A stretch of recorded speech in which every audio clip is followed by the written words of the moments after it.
Alright guys, it's last 5-0, back in another video. Getting some things straight with the car, build some trust in it.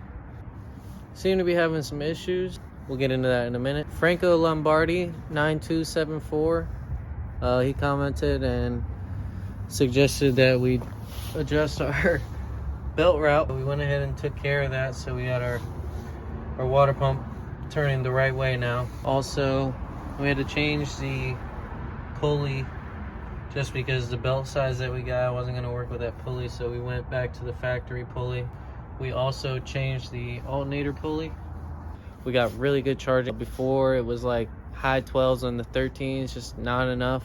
The car's running really good. It's not really running that great, honestly. I got our intake gaskets right here.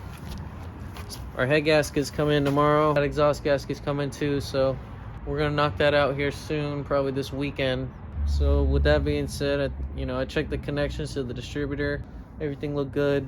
Plugs look good. Yeah, that's where we're at, man. I'm gonna go ahead and update you guys when we get the car probably like torn down, starting to tear down, and yeah, see you in that video. Also, one more thing, give a quick thanks and shout out to everybody that is subscribing, commenting, liking, sharing. Appreciate that. We just hit 300 subscribers the other day.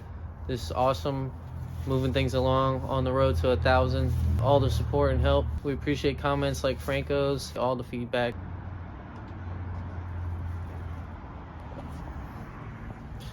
Alright guys, so we're here. Already started tearing stuff down, so that's where we're at. We got the carburetor and the distributor out.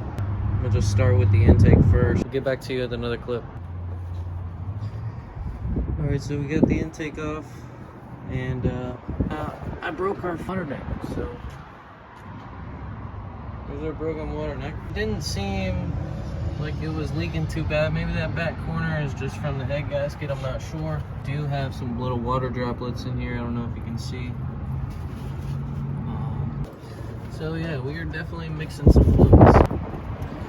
The only place we're getting a milkshake's in that catch can.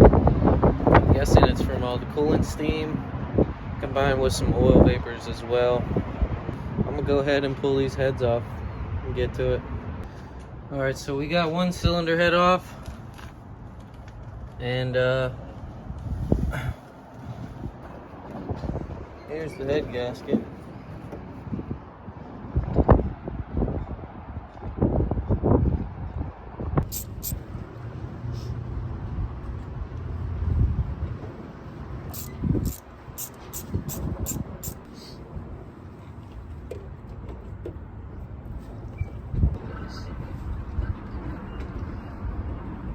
Head. Wow, I can feel head. Wow.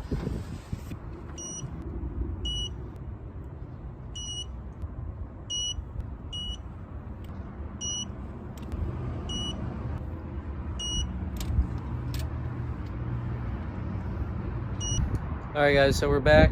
We're about to go ahead and put our valve train in and go ahead and set our latch, throw the intake on it, and drop the distributor in, fill her back up with some fluids, change the oil, and yeah, that's where we're at right now. So this is the way I do it.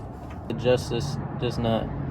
So I like them just to feel a little bit of tension, not too much at all, but not too loose, no up and down play. So what I'm gonna do, I'm gonna put our wrench on here. Remember the indication of like where it's at. And we're gonna go 180 turn past that. So there's our 180. Tighten our center lock nut, our set screw, tighten that, and I'm gonna give it a little bump. There we go, and that's cinched down. Alright guys, so a little update.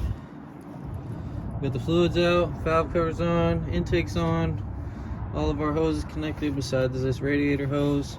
Carburetor's on, fuel lines are hooked up. Throttle linkage is hooked up. Gotta drop the distributor in. Got our wideband hooked back up. Get ready to finish up. So, should be getting a start up in a little bit. So, stay with me. Oh, I got that. Every angle. Perfect timing, bro.